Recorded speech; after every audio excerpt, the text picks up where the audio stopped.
Olá, pessoal! Hoje nós vamos conversar a respeito do sistema circulatório. Então, nós vamos conhecer quais são as estruturas que compõem esse sistema, quais que são as funções que essas estruturas desempenham no nosso organismo e nós vamos dominar qual que é o sentido, o circuito desse sangue, né, para o coração, para o pulmão e também para todos os tecidos do nosso corpo. Eu deixo aqui o meu e-mail para vocês. Qualquer dúvida que vocês tiverem, vocês já sabem que podem me enviar e eu vou ter o maior prazer em responder cada um de vocês. Então, quando a gente fala sobre sistema circulatório, a gente logo pensa em quem? Em sangue. E é muito importante, como profissionais da saúde, que a gente domine algumas peculiaridades do sangue, porque é algo que vai estar presente no nosso dia a dia clínico. Então, gente, o volume de sangue entre homens e mulheres magros, ele vai variar diretamente com o peso corpóreo. Então, em mulheres magras, a gente vai encontrar uma média de 4 a 5 litros de sangue no organismo. Entre homens magros, a gente vai ter uma média de 5 a 6 litros de sangue no nosso organismo. Agora, indivíduos que estão acima do peso, a gente tem que ter em mente que o tecido adiposo, ele tem pouco volume vascular, tá? Então, é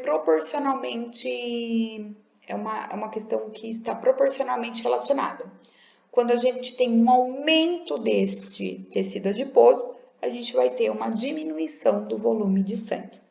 Mas é importante que vocês tenham em mente esses valores médios, básicos, de referência, encontrados em mulheres e homens magros. Então, em mulheres, mais uma vez, de 4 a 5 litros, em homens, de 5 a 6 litros. Agora nós vamos ver as funções do sangue. Quais são as funções que são desempenhadas pelo sangue? O sangue, ele banha todo o corpo e ele supre todos os tecidos do nosso corpo.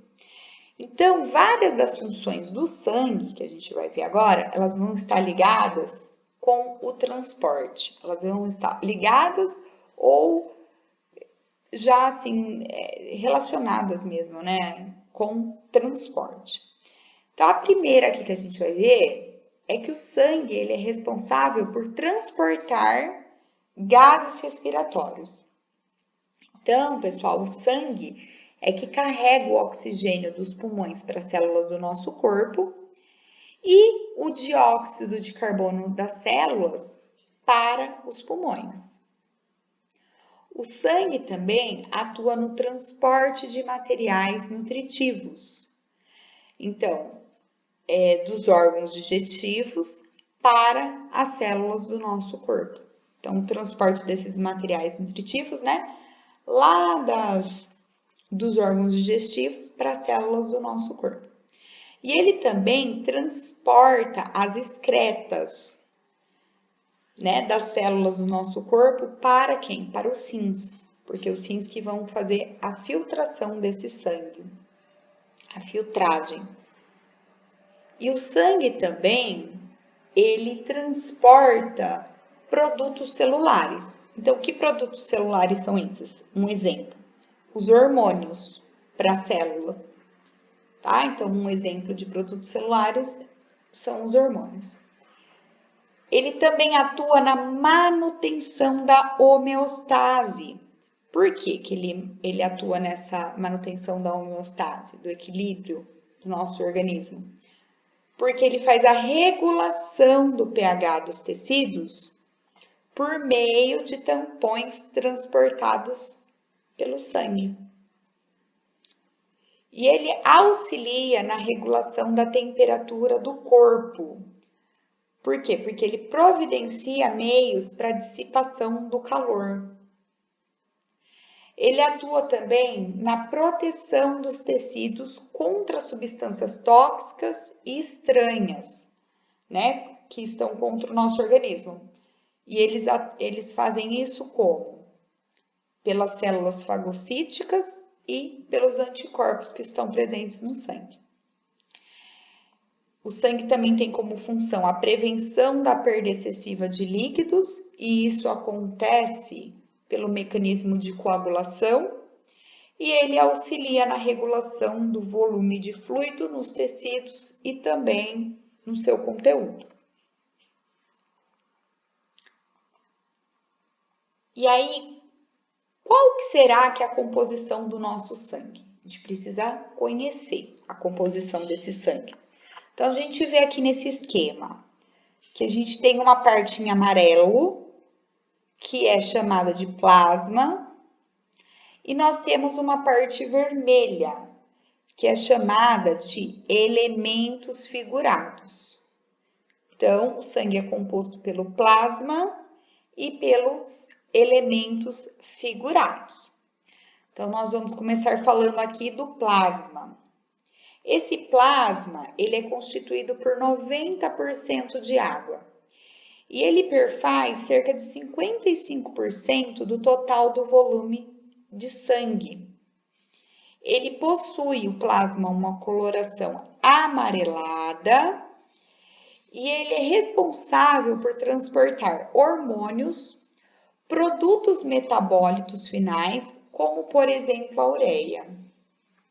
E esse plasma, ele contém proteínas, que são as famosas proteínas plasmáticas, sendo que as mais assim importantes são as albuminas, o fibrinogênio, que ele está envolvido com essa coagulação do sangue, e as globulinas, algumas das quais elas agem até como anticorpos nas respostas imunes, e também algumas outras globulinas servem como moléculas de transporte. Esse plasma, ele contém materiais nutritivos, então tais como os carboidratos. Um exemplo disso é a glicose, mas ele ainda tem aminoácidos e lipídios. E a parte do plasma, ela também contém os gases, como o oxigênio, o nitrogênio e o dióxido de carbono. Então, o sangue, ele também é formado por uma parte vermelha, né, que são os elementos figurados. Então, os elementos figurados vão incluir os eritrócitos, que são chamados também de células sanguíneas vermelhas, porque éritro significa vermelho. Então, tudo que vocês virem com éritro significa vermelho. Então, células sanguíneas vermelhas. E leucócitos. Leuco significa o quê? Branco. Então, são as células sanguíneas brancas. E as plaquetas, que são os trombócitos. Então, os elementos figurados são constituídos pelos eritrócitos, os leucócitos e as plaquetas.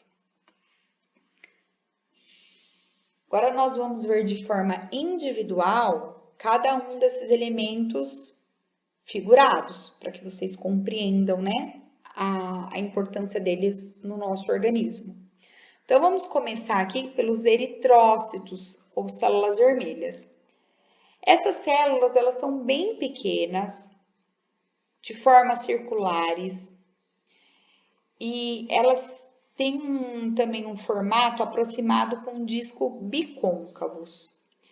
Ela tem um diâmetro de 7,5 micrômetros, e essas células aqui, elas estão relacionadas com a viscosidade total do sangue, que normalmente é de 3,5 a 5,5 vezes a da água. Então, a viscosidade, pessoal, é como se fosse a adesividade do sangue. Em algumas situações que essa viscosidade do sangue está aumentada, fica mais difícil de movimentar o sangue através dos vasos. E aí, o coração ele precisa trabalhar mais intensamente para conseguir manter essa circulação. Esses eritrócitos, eles também participam do transporte de gases pelo sangue, então do oxigênio e do dióxido de carbono. E quem é responsável por esse transporte é a hemoglobina. Então, é uma informação importante, vocês precisam saber. Qual eritrócito é responsável pelo transporte do nosso sangue, dos gases pelo nosso sangue? A hemoglobina, tá? Então, anotem aí. Opa! Agora nós vamos conhecer as plaquetas, também conhecidas como trombócitos. São pequenos fragmentos citoplasmáticos com cerca de 2,5 de micrômetro de diâmetro, que não apresenta núcleo. Então, aqui no esquema, a gente pode dizer estrelinhas, né? Essas estrelinhas brancas. E elas contêm numerosos grânulos. Então, aqui nós temos os eritrócitos e aqui as plaquetas. E as plaquetas, gente, vocês precisam ter isso em mente. Elas estão envolvidas com o processo de coagulação do sangue. E também estão relacionadas com outros processos que param esse fluxo sanguíneo. Então, as plaquetas estão envolvidas com a coagulação do sangue. Toda vez que eu falar em plaquetas ou trombócitos, a gente vai pensar em processos que estão relacionados com a coagulação do sangue ou processos que param esse fluxo sanguíneo. E os leucócitos, né? As células sanguíneas brancas, aqui no esquema a gente consegue ver um leucócito. Eles são os elementos figurados do sangue que estão envolvidos no sistema de defesa do nosso organismo contra as doenças e as infecções. E eles atuam pelo processo de fagocitose. Então, eles defendem os tecidos contra a invasão de organismos e também de substâncias estranhas. E aí eles vão removendo os restos resultantes da morte ou de ferimentos celulares. E aqui a gente pode ver que existem duas classes principais de leucócitos, que são os granulócitos e os agranulócitos. Então, duas classes principais de leucócitos, granulócitos e agranulócitos. Então, nós vamos ver agora os granulócitos. Vamos começar aqui pelo eosinófilo. Os eosinófilos, eles possuem grânulos citoplasmáticos que aparecem na cor laranja avermelhado. Seus núcleos têm dois lóbulos que são conectados por um filamento estreito. Estes eosinófilos, eles são capazes tanto de atuar na fagocitose, como também de ter movimentos de amoeboides. E menos de 4% dos leucócitos são eosinófilos. No entanto, quando a gente tem uma infecção parasitária, esse número ele aumenta durante essa infecção. Agora nós vamos ver aqui o basófilo, que é um outro leucócito. Os basófilos, eles possuem grânulos citoplasmáticos grandes, que eles aparecem aqui na cor azul púrpura, quando eles são corados, né, num processo que a gente vai fazer uma coloração com um corante específico. Então, eles se expressam pela cor azul púrpura. E o núcleo desses basófilos é alongado e geralmente é em forma ou de U ou de S. Esses basófilos constituem menos de 1% dos nossos glóbulos brancos e eles não são fagocíticos, então eles não têm atuação fagocitária, né, de fagocitose.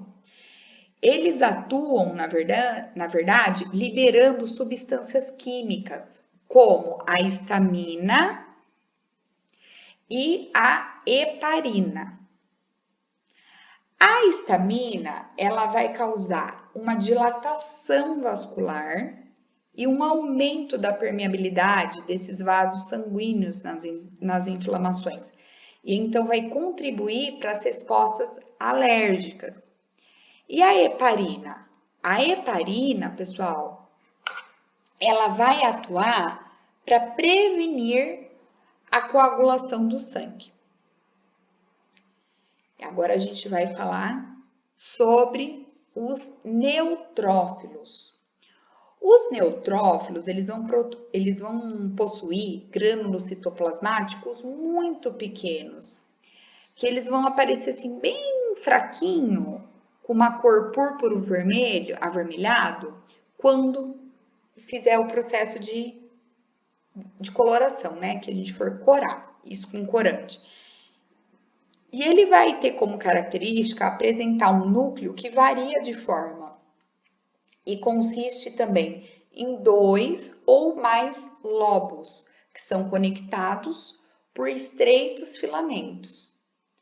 Esses neutrófilos, eles também são conhecidos, vocês podem ver isso em livros, como leucócitos polimorfonucleares. Então, os neutrófilos são conhecidos como leucócitos polimorfonucleares. E os neutrófilos, eles vão constituir aí a parte mais abundante do tipo de leucócito do nosso organismo. Cerca de 60% da contagem total das células brancas.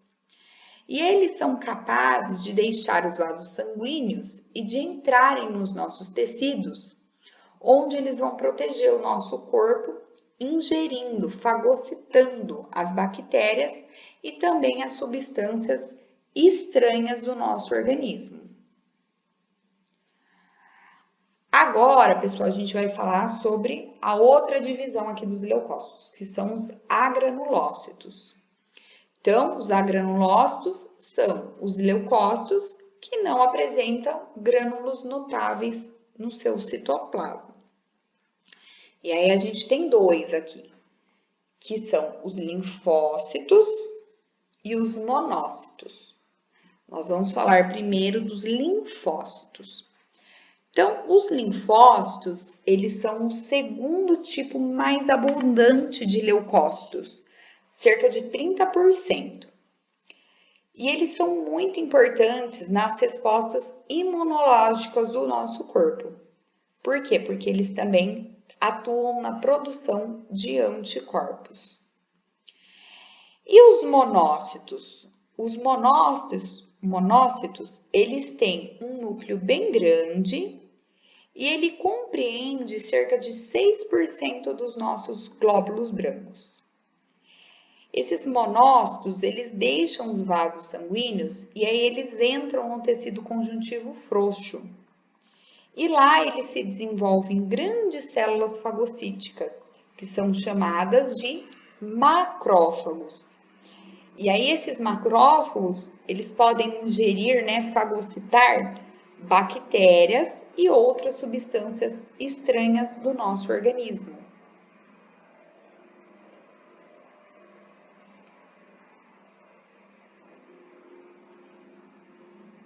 Então é importante que vocês saibam que o sistema circulatório, ele pode ser dividido em 2 partes. Uma parte que é o sistema cardiovascular e a outra parte que é o sistema linfático. Então, esse sistema cardiovascular, ele vai ser formado pelo coração, que funciona como uma bomba propulsora para o sangue. E também tem os vasos sanguíneos, que são responsáveis por transportar o sangue através do nosso corpo. E temos também o sistema linfático, que vai ser tema da nossa próxima aula, que a gente vai estudar. E esse sistema, ele é constituído por alguns órgãos que participam da resposta imune. Que órgãos são esses? As tonsilas, ou amígdalas, o timo, o baço e os linfonodos, que a gente tem por todo o corpo. E também por vasos que vão ser responsáveis por coletar esse líquido intersticial do nosso corpo e transportar para o sistema cardiovascular.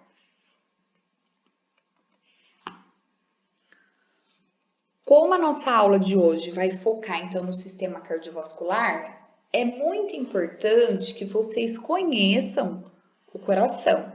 Então, vou mostrar aqui um pouquinho para vocês essa estrutura do coração, mas é claro que vocês vão ter mais conhecimento, mais vivência quando forem para a prática. Aqui será só algumas orientações para vocês já se familiarizarem com este órgão. Então, o coração, ele é um órgão em forma de cone, E ele tem o tamanho aproximado de uma mão fechada. E onde que esse coração ele está localizado no nosso corpo? Ele se localiza, o coração, entre os pulmões, o pulmão direito e o pulmão esquerdo, num espaço aqui que a gente chama de mediastino. Então, quando perguntarem para vocês, o que é mediastino?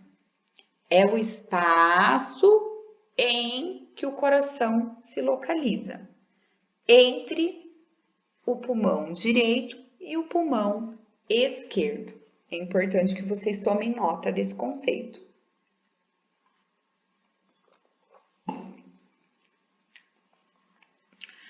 Então, nós vamos ver aqui algumas partes do coração.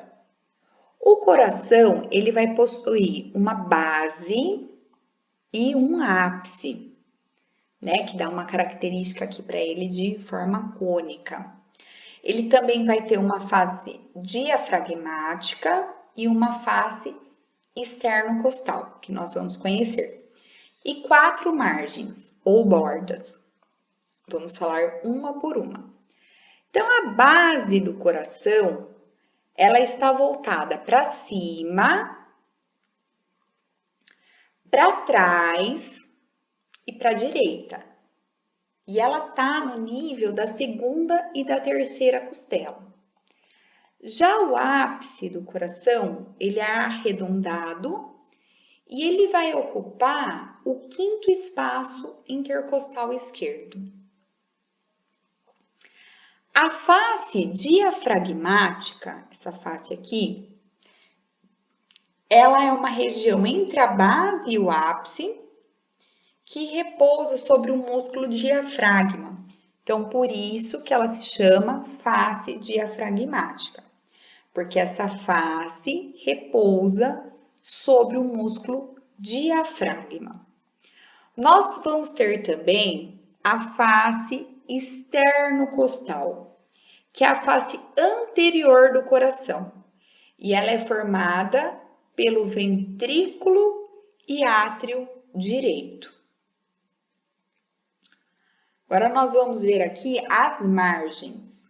Então, a gente tem aqui a margem superior do coração, que é formada pelos átrios e é também a região por onde passam, né, os grandes vasos que entram e saem do nosso coração. Nós temos a margem inferior, que é formada em sua maior parte pelo ventrículo direito, mas também tem uma pequena porção do ventrículo esquerdo aqui no nível do ápice. Nós temos uma margem direita, que é formada pelo átrio direito e se localiza a 2,5 centímetros, 2,5, à direita do externo, daquele osso externo. E temos também a margem esquerda, que vai apresentar o ventrículo esquerdo e o átrio esquerdo. O nosso coração, ele é constituído por 3 camadas. Então, nós vamos ver cada uma delas individualmente. A primeira camada que a gente vai conversar é essa daqui, mais externa. Ela se chama epicárdio, mas nos livros também vocês podem encontrar como o termo pericárdio visceral.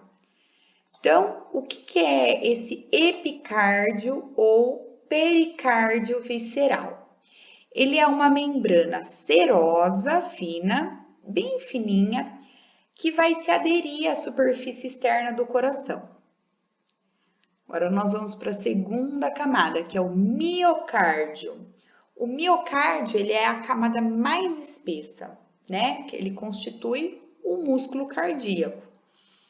E esse miocárdio, ele é revestido internamente pelo endocárdio, que é a terceira camada, que é composto por um tecido conjuntivo. E as dobras desse endocárdio, elas vão originar as válvulas que separam os átrios dos ventrículos, que aí são chamadas de válvulas atrioventriculares, e as válvulas que separam os ventrículos da aorta e do tronco pulmonar, que são as válvulas arteriais. Então, vamos mais uma vez aqui para vocês memorizarem. O epicárdio, também conhecido como pericárdio visceral, é uma membrana serosa muito fininha, que vai se aderir aqui à superfície mais externa desse coração. O miocárdio é a camada mais espessa, é o próprio músculo, né, o que constitui o músculo cardíaco, e que vai ter um revestimento interno por uma estrutura que se chama, por uma camada que se chama endocárdio, que é formado por tecido conjuntivo. E as dobras desse endocárdio vão dar origem às válvulas que separam os átrios dos ventrículos e as válvulas que separam os ventrículos das artérias. Então, válvulas arteriais.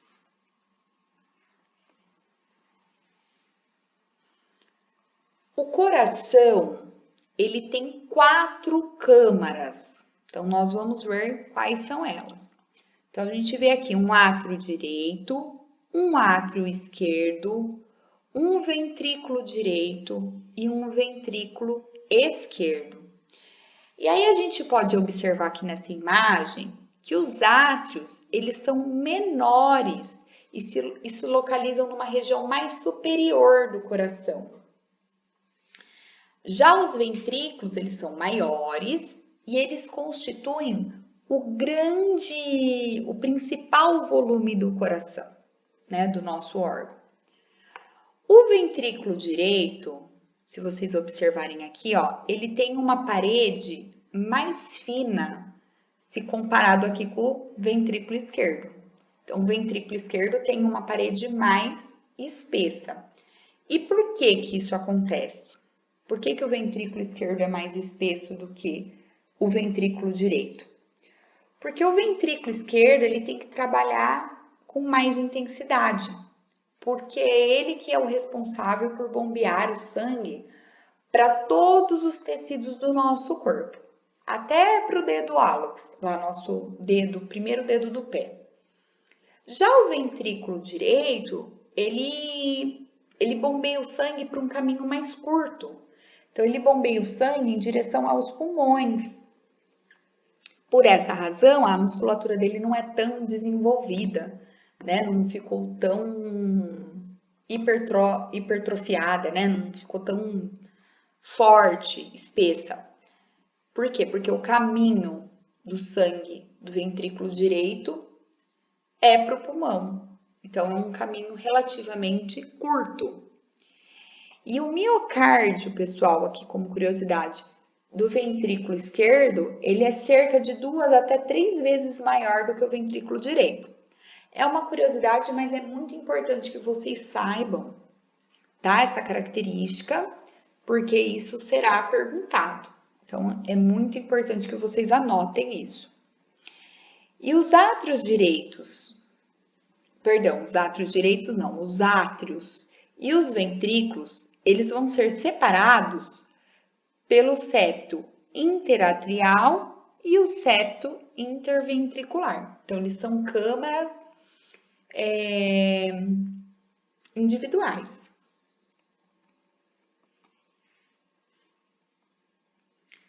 E aí a gente viu também que existem alguns vasos sanguíneos que constituem o coração, que estão na composição do nosso coração. Alguns vasos de grande calibre, né, que vão entrar no nosso coração e vão sair do nosso coração pela sua base e margem superior.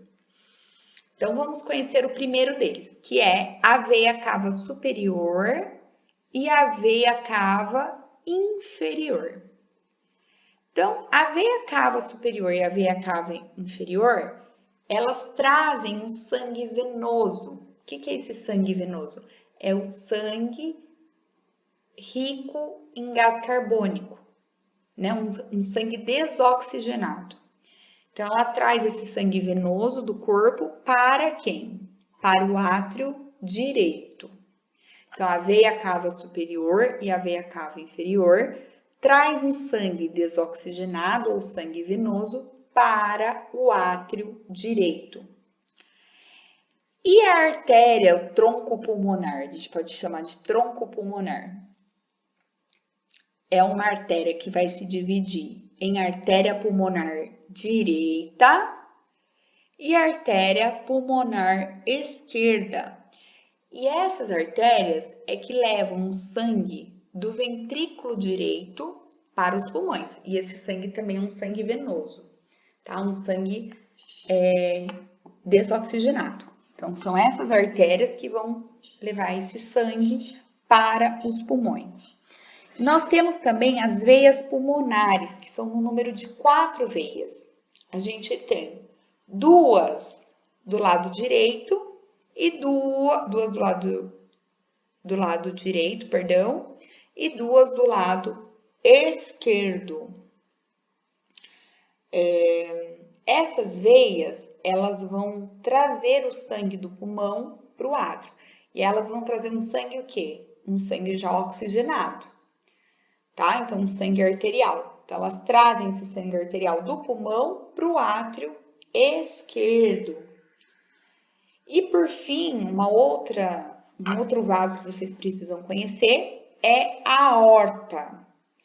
Não precisa falar, quando vocês forem falar, artéria aorta, porque isso é redundante. Vocês podem falar simplesmente aorta, tá? Que é a forma mais correta para se referir em relação a esse vaso. Então, a aorta é que vai levar esse sangue arterial, esse sangue rico em oxigênio, para quem? Ela vai levar, né, do ventrículo esquerdo para o corpo, para todos os tecidos do nosso corpo. Então, a artéria aorta, que leva o sangue que foi bombeado pelo ventrículo esquerdo para todos os tecidos do nosso corpo. E aí, eu tinha falado com vocês a respeito de válvulas, né? Eu tinha comentado com vocês que essas válvulas, essas estruturas, eram formadas pelas pregas do endocárdio. E aí, o que a gente pode aprender sobre essas estruturas? Que a gente tem as válvulas atrioventriculares. Ó, pessoal, é válvula, tá? Depois vocês vão ver o que é válvula e válva. Mas aqui é válvula. Então, as válvulas atrioventriculares, que elas estão localizadas entre os átrios e o ventrículo. A gente tem 2 válvulas atrioventriculares. A gente tem uma do lado direito e uma do lado esquerdo.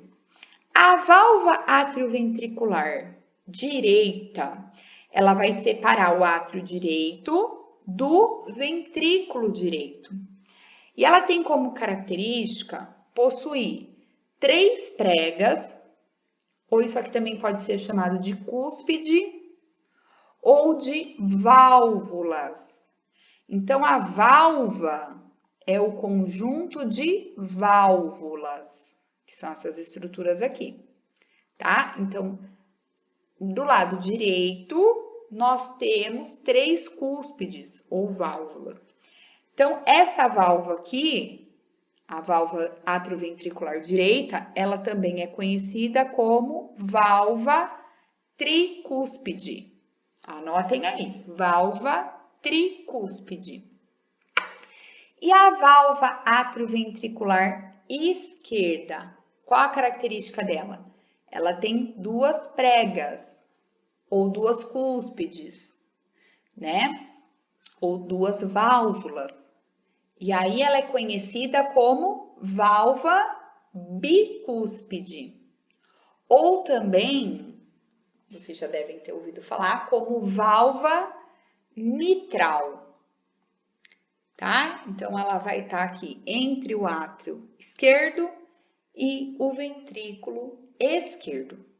E existem também, gente, as válvulas semilunares, né? Ou válvulas arteriais, que elas estão presentes quando a gente tem a contração ventricular, que vocês vão ver, elas atuam, essas válvulas arteriais, impedindo que esse sangue eles retornem para os ventrículos, né? Então, que esse sangue, na verdade, favorece com que esse sangue vá para a direção que ele tem que tomar, ou para o pulmão, ou para os tecidos.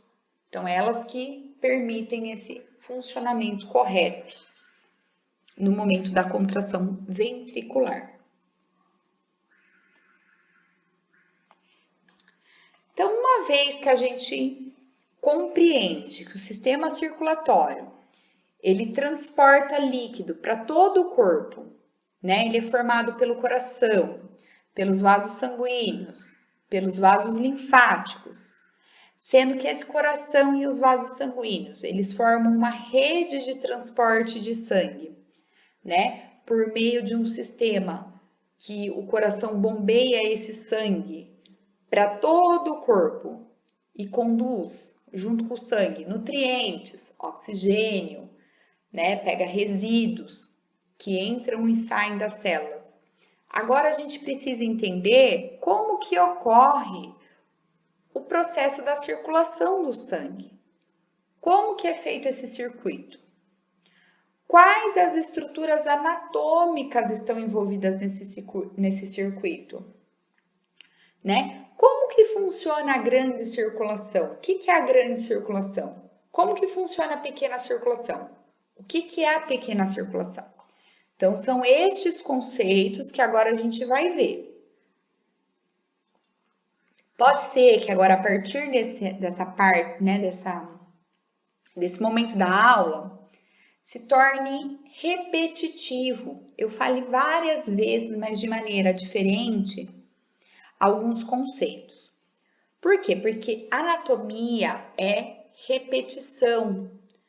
Quanto mais eu repito aquilo, quanto mais eu faço, eu vejo, eu consigo memorizar, eu consigo absorver, eu consigo gravar.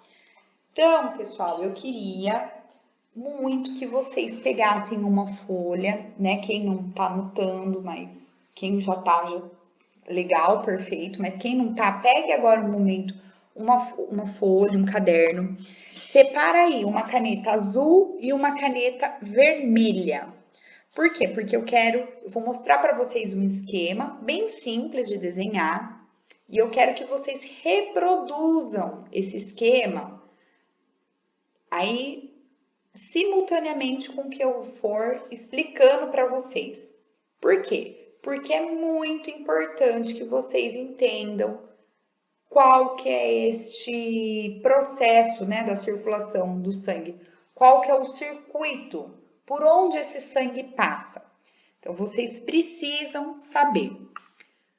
Então, por essa razão, já deixa aí separado, caderno, caneta azul e caneta vermelha, que vocês já vão entender. No próximo slide a gente já vai ver. E vão copiando este esquema para que vocês consigam estudar e memorizar.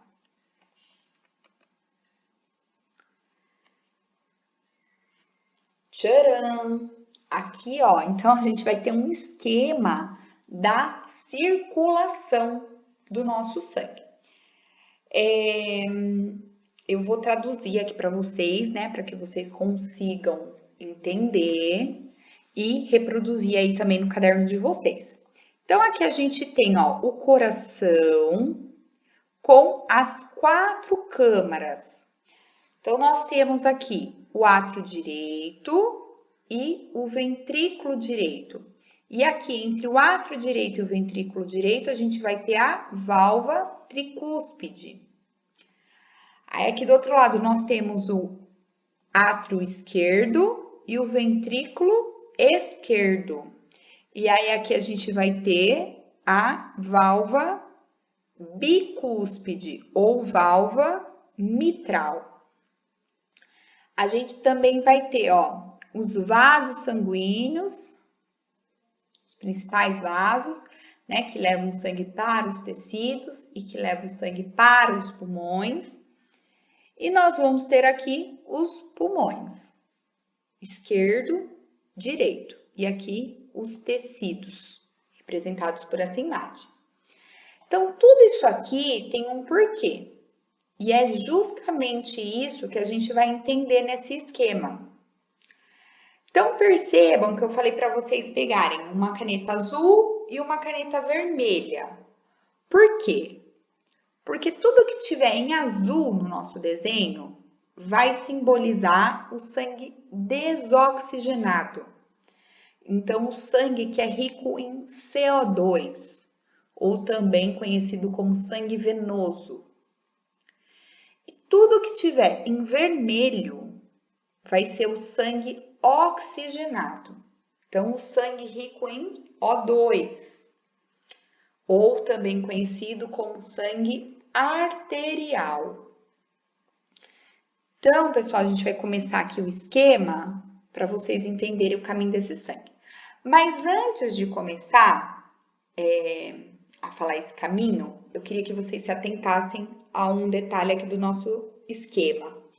Vocês conseguem ver que as paredes aqui do ventrículo esquerdo, elas estão mais espessas, mais grossas do que a do ventrículo direito?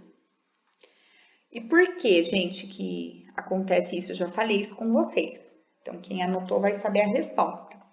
Por quê? Porque o ventrículo esquerdo, ele é muito mais exigido do que, funcionalmente, do que o ventrículo direito. Porque o ventrículo esquerdo é que vai bombear sangue para todos os tecidos do nosso corpo. Então, ele precisa ter uma musculatura mais espessa. Já o ventrículo direito, ele vai bombear sangue para onde? Para o nosso pulmão.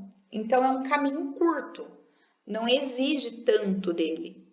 Então, por isso que as paredes do ventrículo direito são mais finas comparadas ao ventrículo esquerdo. Então, vamos lá agora para o nosso circuito, para que vocês consigam memorizar. Observem bem as cores. Então, nós vamos começar aqui com o sangue desoxigenado, que se encontra aqui no átrio direito. Esse sangue, ele vai passar pelo ventrículo direito por meio de quem? Por meio da válvula tricúspide. E aí, ele vai lá para o ventrículo direito.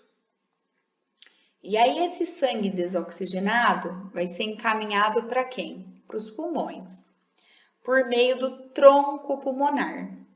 Esse tronco pulmonar, ele vai se dividir em artéria pulmonar esquerda, que vai levar o sangue para o pulmão esquerdo, e artéria pulmonar direita, que vai levar o sangue pulmonar para o pulmão direito.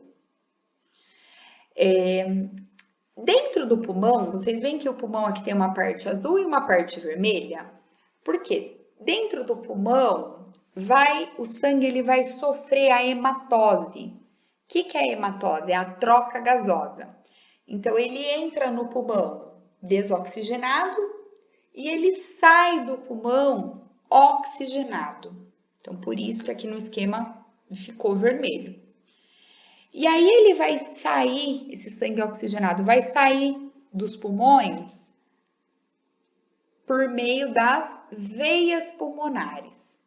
Então, a gente tem 4 veias pulmonares. 2 no pulmão esquerdo e 2 no pulmão direito. Então, através dessas veias pulmonares, o sangue oxigenado vai entrar no átrio esquerdo e aí vai passar pela válvula bicúspide ou válvula mitral para o ventrículo esquerdo, que vai sofrer uma contração e vai jogar esse sangue oxigenado para a aorta, que vai levar então o sangue oxigenado para os tecidos. E aí eu coloquei para vocês tecidos vermelhos e azul, um pouquinho vermelho e azul. Por quê? Porque aí esse sangue oxigenado vai para os tecidos e nos tecidos o sangue dá o oxigênio para os tecidos e pega quem? O gás carbônico. Então o sangue fica desoxigenado. E aí ele vai retornar para o coração, desoxigenado. E aí ele vai então para o coração por meio das veias cava inferior e superior. E aí vai desembocar no átrio direito. E aí do átrio direito, esse sangue desoxigenado vai passar para o ventrículo direito através da válvula tricúspide. E depois vai ser direcionado para os pulmões, direito e esquerdo, pelo tronco pulmonar. Esse tronco pulmonar vai ser dividido em artéria pulmonar direita e artéria pulmonar esquerda. Chegando dentro dos pulmões, este sangue vai sofrer um processo de hematose, então de troca gasosa, e agora vai ficar rico em oxigênio. Então, vai ser um sangue arterial. Esse sangue arterial, ele vai voltar aqui para o coração por meio das veias pulmonares, que são no número de 4. 2 para o pulmão direito e 2 para o pulmão esquerdo. E aí, esse sangue vai retornar para o coração, aqui no átrio esquerdo. Esse sangue oxigenado vai para o ventrículo esquerdo por meio da válvula bicúspide ou válvula mitral. Dentro do ventrículo esquerdo, vai ocorrer então uma contração ventricular e esse sangue é lançado para a aorta, que vai levar o sangue então rico em oxigênio para todos os tecidos. E nos tecidos vai ter então a troca dos gases, né? O sangue vai levar oxigênio para os tecidos e vai pegar o gás carbônico ou dióxido de carbono. E por meio então das veias cavas inferior e veia cava superior, esse sangue desoxigenado chega no coração pelo átrio direito. Pessoal, e assim vai. E este é o ciclo, tá? E esse é o circuito, é essa direção. Então, por favor, reproduzam este esquema para que fique mais fácil de vocês compreenderem. Agora, também um esquema muito tranquilo de vocês aprenderem, né, de vocês lembrarem, é quando a gente for falar sobre grande circulação e pequena circulação. Então, o que é grande circulação e o que é pequena circulação? A gente precisa entender primeiro qual que é o órgão-alvo, o alvo central da grande circulação. É o tecido. Então, a gente vai dizer que grande circulação é coração, tecido, coração. E a pequena circulação, ou circulação pulmonar? Quem que é o órgão central dessa circulação? São os pulmões. Então, a gente vai dizer que a pequena circulação é constituída por coração, pulmão, coração. Agora, a gente precisa entender o que é esse coração vermelho, o que é esse coração azul, né? Para esse esquema ficar bem didático. Então, o que é o coração azul da pequena circulação e o que é o coração vermelho? Então, vocês vão ver que é bem simples, uma vez que vocês já entenderam o circuito, né, desse sangue. Então, a grande circulação, ou circulação sistêmica, ela tem como alvo central os tecidos. Então, é o caminho desse sangue oxigenado para os tecidos e depois desse sangue desoxigenado, né, que está nos tecidos, o caminho dele para o coração. Então, é isto que compreende a grande circulação. O caminho do sangue oxigenado, que sai do coração para os tecidos, e depois desse sangue, né, que doa o oxigênio para os tecidos e pega o gás carbônico dos tecidos e leva, então, esse sangue desoxigenado de novo para o coração. Então, vamos dar nome aos bois. Quem que é, gente? Qual a parte responsável por bombear, né, esse sangue oxigenado, esse sangue rico em oxigênio, esse sangue arterial para os tecidos? Qual parte do coração que é responsável? O ventrículo esquerdo. Então, o ventrículo esquerdo vai bombear, vai se contrair, impulsionando então o sangue para a aorta, que leva então esse sangue oxigenado para a região dos tecidos. Nos tecidos, então, tem a troca, né, o sangue vai doar o oxigênio para os tecidos e vai pegar o gás carbônico e vai seguir em direção ao coração por meio das veias cava superior e veia cava inferior, e aí vai desembocar lá no átrio direito, com o sangue desoxigenado. Então, é este daqui o circuito da grande circulação. Ventrículo esquerdo, que impulsiona esse sangue oxigenado para a aorta, que leva esse sangue oxigenado para os tecidos.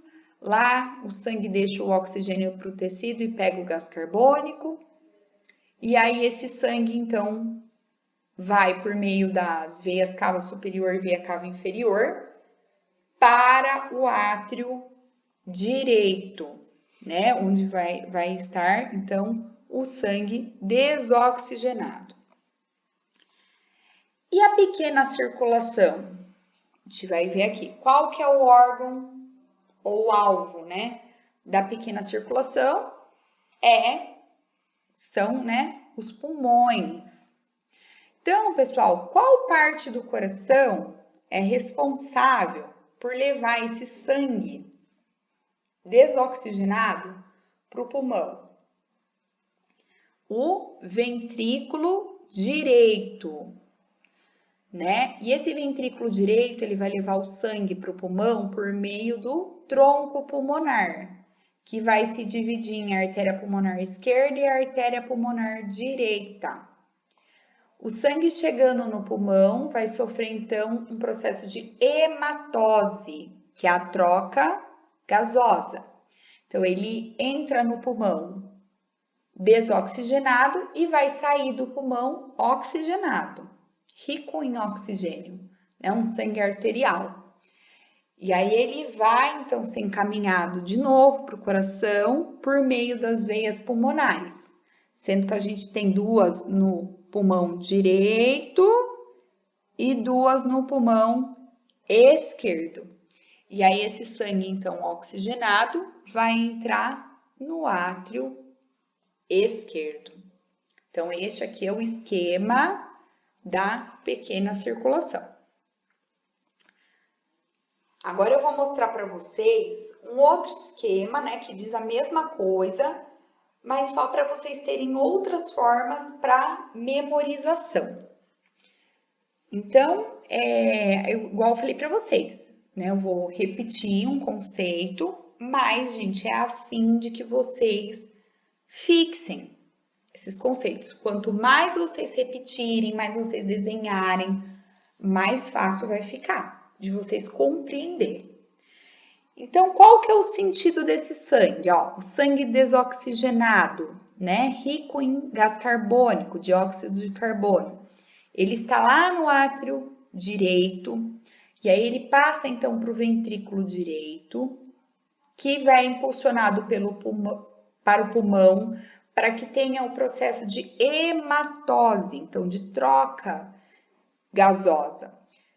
Então, entra um sangue venoso para os pulmões e sai um sangue arterial, rico em oxigênio, que vai em direção ao átrio esquerdo e para o ventrículo esquerdo, que depois bombeia, né, se contrai e leva o sangue oxigenado para os tecidos. Aí, pessoal, se vocês cortarem este desenho aqui no meio, vocês terão o esquema da grande circulação e da pequena circulação. Olha para vocês verem como está tudo interligado. Então, ó, a gente tem aqui na grande circulação coração, tecido, coração. E na pequena circulação, coração, pulmão, coração. Então, mais uma vez aqui, na grande circulação, né? Ou a circulação sistêmica, que vai ser o caminho desse sangue oxigenado para os tecidos e depois do sangue desoxigenado de volta para o coração. Então, o que a gente tem? A gente tem o ventrículo esquerdo que se contrai e, por meio da aorta, vai levar esse sangue oxigenado para todos os tecidos do nosso corpo. Chegando no tecido, o sangue vai deixar o oxigênio para os tecidos e vai recolher então o gás carbônico. Então, vira um sangue desoxigenado ou um sangue venoso. Este sangue ele vai retornar para o coração através das veias cava superior e veia cava inferior e vai desembocar lá no átrio direito. E aqui, gente, na pequena circulação ou a circulação pulmonar, a gente tem como alvo o pulmão. Então, o ventrículo direito, né, que tá com sangue desoxigenado, ele vai bombear esse sangue por meio do tronco pulmonar, que vai se dividir em artéria pulmonar direita e artéria pulmonar esquerda, né? A artéria pulmonar direita para o pulmão direito, a artéria pulmonar esquerda para o pulmão esquerdo. E quando chegar esse sangue no pulmão, esse sangue venoso, esse sangue desoxigenado, vai acontecer a hematose, né, que é a troca gasosa, e esse sangue vai se transformar então num sangue oxigenado, num sangue arterial. E este sangue então vai sair dos pulmões por meio das 4 veias pulmonares, sendo 2 veias para o lado direito e 2 veias para o lado esquerdo. E aí esse sangue rico em oxigênio vai adentrar ao coração pelo átrio esquerdo. Então, tá aí, pessoal, o esqueminha da nossa circulação, quais estruturas, né, estão presentes nesse esquema, como que elas atuam. Então, é isso que eu preciso que vocês compreendam da parte cardiovascular do nosso sistema circulatório. Eu desejo que vocês tenham uma semana leve, tranquila, sem grandes dificuldades, tá? E eu estou aqui para ajudá-los no que vocês precisarem. Vejam a aula, revejam quantas vezes forem necessárias. Não deixe de fazer anotações, de olhar os principais pontos, revisarem. E na próxima aula agora, nós vamos dar continuidade ao sistema circulatório. Fiquem com Deus e muito obrigada pela atenção de todos.